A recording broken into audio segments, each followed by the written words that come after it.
अस्सलाम वालेकुम friends and welcome to my YouTube channel. ये मेरा तुर्की का वीज़ा है और आप भी तुर्की का वीज़ा हासिल कर सकते हैं, वो भी सिर्फ आसान 3 स्टेप्स को फॉलो करके। कोई लंबा चौड़ा प्रोसेस नहीं है। Covering letter, employment letter, pay slips जैसे सिंपल डॉक्यूमेंट्स आप डाउनलोड कर सकेंगे मेरे बताए हुए लिंक से, जिसमें थोड़ी सी मॉडिफिकेशन करके अपनी डिटेल्स डाल के आप उसको प्रिंट कर सकेंगे, जिससे आपको काफ़ी आसानी हो जाएगी वीज़ा की डॉक्यूमेंटेशन करने में। ये फुल वीज़ा गाइड है और इसमें मैं आपको स्टेप बाय स्टेप सारी चीज़ें समझाऊंगा कि आप किस तरीके से आसानी से तुर्की का वीज़ा हासिल कर सकते हैं। रिक्वायर्ड डॉक्यूमेंट्स क्या हैं, वीज़ा फ़ीस और प्रोसेसिंग टाइम, कहाँ पे अप्लाई करना है आपको। ये मेरा दूसरी बार है, मैंने दूसरी बार वीज़ा लिया है। एक बार पहले मैं तुर्की से होके आ चुका हूँ, तो मैं ऑथेंटिक जो चीज़ें हैं वो मैं आपके साथ शेयर करूँगा कि जिस चीज़ से मैं खुद गुज़रा हूँ और आपके लिए आसानी हो जाए कि आप किस तरीके से जो है वो आसानी से वीज़ा हासिल कर सकें। तो अभी चलते हैं मेरे कंप्यूटर की स्क्रीन की तरफ। वहाँ पे मैं आपको बताऊँगा कि कौन से स्टेप्स हैं, क्या स्टेप्स हैं और किस तरीके से आप जो है वो अपना वीज़ा हासिल कर सकें।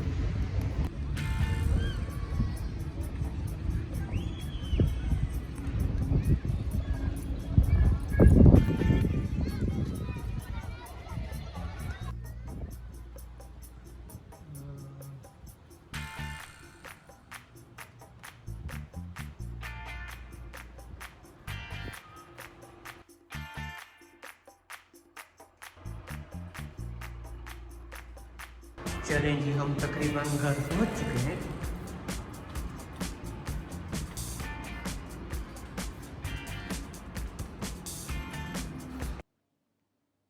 जी दोस्तों, welcome to my computers screen. इस वेबसाइट का लिंक आपकी स्क्रीन पे नज़र आ रहा होगा। सबसे पहले आप ये वेबसाइट ओपन करें और आप स्क्रॉल करके नीचे आएँ तो यहाँ पे आपको नज़र आएगा तुर्की वीज़ा गाइड। इस पे आप क्लिक कर दें। यहाँ पे आपको बताया गया है कि तुर्की का वीज़ा आप कैसे हासिल कर सकते हैं सिर्फ 3 स्टेप्स के अंदर। स्टेप 1 में ये बताया गया है कि कौन से डॉक्यूमेंट्स आपको रिक्वायर्ड होंगे वीज़ा हासिल करने के लिए, वीज़ा फ़ीस क्या है और प्रोसेसिंग टाइम कितना लगेगा। स्टेप 2 के अंदर इसमें क्या होता है कि तुर्की के वीज़ा के अंदर आपको पहले ऑनलाइन फॉर्म फिल करना पड़ता है, फिर उसका प्रिंट लेके फिर आपको visa centre, visa application centre में जाके वहाँ पे सबमिट करना होता है। तो स्टेप 2 के अंदर आपको यहाँ पे ये बताया गया है कि आप ऑनलाइन फॉर्म कैसे फिल करेंगे और कौन से लिंक पे जब फिल करेंगे। स्टेप 3 के अंदर जब आपका स्टेप 2 हो जाएगा, आपका फॉर्म फिल हो जाएगा ऑनलाइन और आपने उसका प्रिंट कर लिया, पूरा सेट बना लिया, तो फिर आप वो कहाँ पे सबमिट करेंगे। तो स्टेप 3 के अंदर आपको ये बताया गया है कि आपके जो डॉक्यूमेंट्स होंगे वो आप कहाँ पे जाके सबमिट कर सकेंगे। एडिशनली अगर आपको कोई क्वेश्चन है वीज़ा के हवाले से, तो यहाँ पे कॉन्टैक्ट डिटेल्स दी गई हैं। टर्किश एम्बेसी इस्लामाबाद या टर्किश कॉन्सुलेट, उनको कॉल कर सकते हैं। अगर आपका कोई क्वेश्चन है तो वो आपको आंसर कर सकते हैं।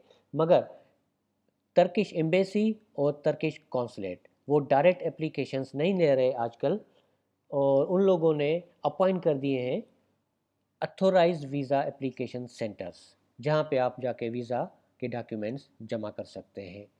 एक है जेरीज वीज़ा ड्रॉप बॉक्स और एक है अनाटोलिया ट्रेवल सर्विसेज। आप दोनों में से किसी एक का इंतखाब कर सकते हैं। तो चलते हैं सबसे पहले स्टेप 1 की तरफ। रिक्वायर्ड डॉक्यूमेंट्स नंबर 1 पे है visa request letter. Visa request letter और वीज़ा कवरिंग लेटर ये एक ही चीज़ है। ये आपका कवरिंग लेटर भी इसको हम बोलते हैं और वीज़ा रिक्वेस्ट लेटर भी बोलते हैं, जो आप रिक्वेस्ट करते हैं एम्बेसी को या कॉन्सुलेट को कि आपको वीज़ा चाहिए, आप तुर्की जो है वो विज़िट करना चाहते हैं, क्यों विज़िट करना चाहते हैं वो भी आप उसमें मेंशन कर सकते हैं, और तुर्की में आप कौन कौन सी जगह विज़िट करेंगे वो भी आप उसके अंदर मेंशन कर दें। दूसरे नंबर पे है वीज़ा एप्लीकेशन फॉर्म। कोई मैनुअल फॉर्म नहीं है, ये ऑनलाइन फॉर्म है, जो स्टेप 2 के अंदर मैं आपको बताऊंगा कि किस तरीके से आप जो है ऑनलाइन फॉर्म फिल कर सकते हैं। तीसरे नंबर पे है हमारे पास 2 फोटोग्राफ्स चाहिए वाइट बैकग्राउंड पे 5 बाय 5 cm के। ये इसका फ़ोटो साइज़ जो है वो दूसरे एम्बेसी यानी वीज़ा रिक्वायरमेंट जो है उनसे थोड़ा डिफरेंट होता है। ये 2 बाय 2 इंच का होता है, जिसको 5 बाय 5 हम सीएम भी बोलते हैं। तो ये आप जब फ़ोटो खिंचवाने जाएंगे तो आप उनको बता दीजिएगा कि मुझे 5 बाय 5 सीएम या 2 बाय 2 इंच के वाइट बैकग्राउंड की 2 तस्वीर चाहिए। तो ये वो तस्वीर है जो आप मैन्युअली सबमिट करेंगे, और ये तस्वीर आपके पास स्कैन इलेक्ट्रॉनिक फॉर्मेट में भी होनी चाहिए, क्योंकि ये आपको अपलोड भी करनी पड़ेगी। ठीक है। उसके बाद हम आते हैं वीज़ा इंटरव्यू फॉर्म पे। जब ये सारे डॉक्यूमेंट आपके रेडी हो जाएंगे और आप जब सबमिट करने जाएंगे वीज़ा एप्लीकेशन सेंटर में, तो ये फॉर्म वहाँ पे आपको दिया जाएगा। तो ये आप वहाँ पे फिल कर सकते हैं। इसमें कुछ सवालात होंगे जिनके जवाब आप वहाँ पे दे सकते हैं। उसके बाद है जी original passports. Original passport, current जो ओरिजिनल पासपोर्ट है आपका, वो रिक्वायर्ड होगा जो वो सबमिट करते हैं, और वो कम से कम उसकी वैलिडिटी जो है वो 6 महीने होनी चाहिए। उसके बाद है पासपोर्ट कॉपीज़।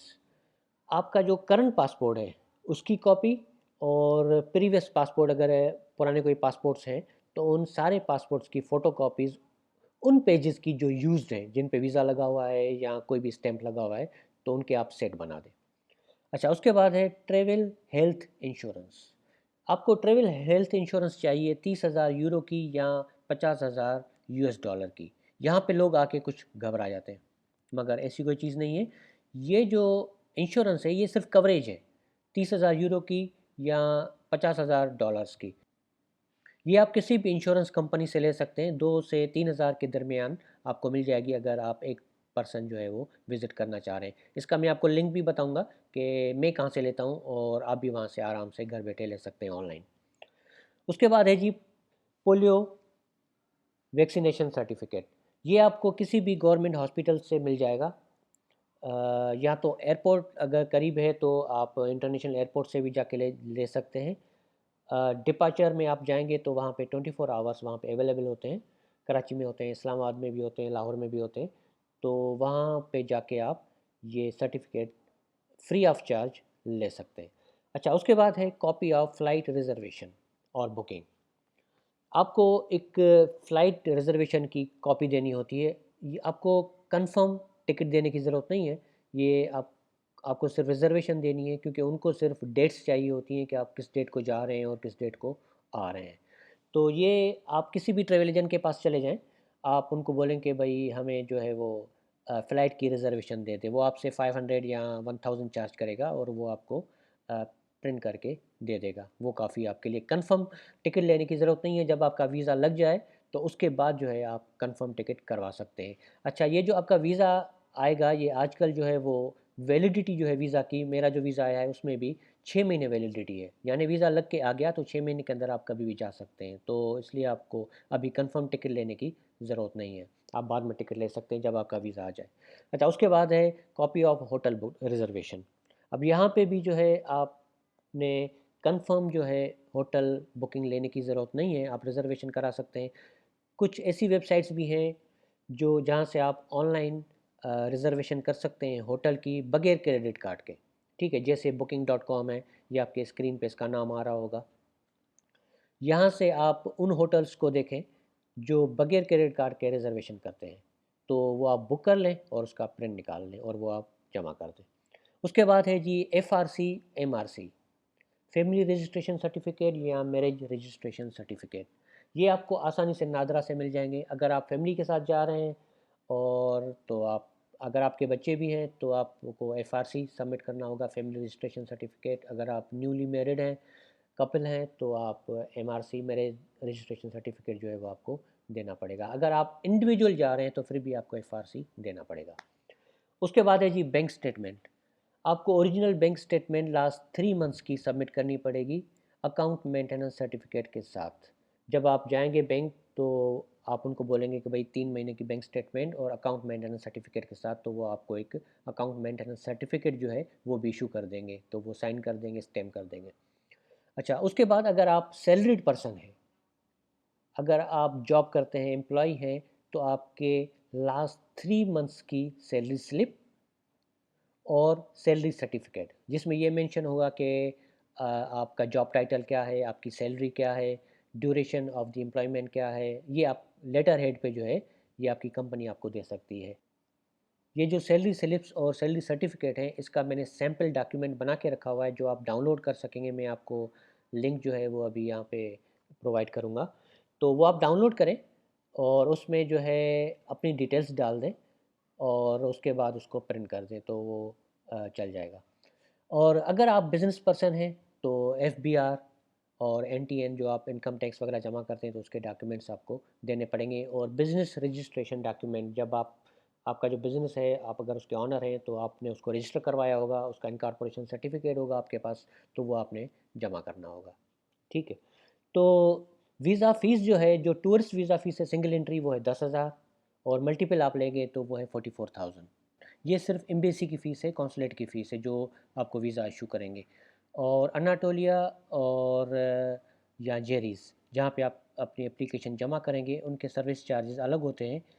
वो 6,000 या 6,500 इतना कुछ है जो आपको उनको पे करने पड़ेंगे।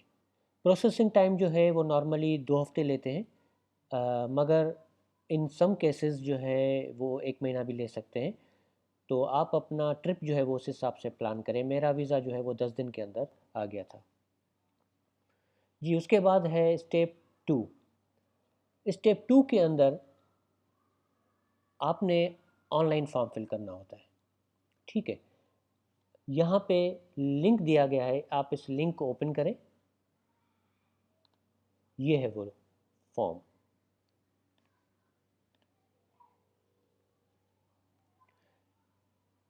ठीक है। आपने ये ऑनलाइन फॉर्म जो है ये फिल करना होगा। स्टेप 1 के मुताबिक जब आपके सारे डॉक्यूमेंट्स रेडी हो जाएं, उसके बाद स्टेप 2 पे आ जाएं और ये ऑनलाइन फॉर्म जो है ये आपको ऑनलाइन फिल करना पड़ेगा। ये आप ऑनलाइन फॉर्म फिल कर लेंगे और उसके बाद आपको सारे डॉक्यूमेंट्स नहीं, चंद डॉक्यूमेंट्स ऑनलाइन आपको सबमिट करने होते हैं, जैसे पे स्लिप्स हो गई और आपका होटल रिजर्वेशन हो गई और आपका फ़ोटोग्राफ जो है ये आपको ऑनलाइन यहाँ पे अपलोड भी करना पड़ेगा। तो ये चीज़ें आपके पास स्कैन फॉर्मेट में होनी चाहिए।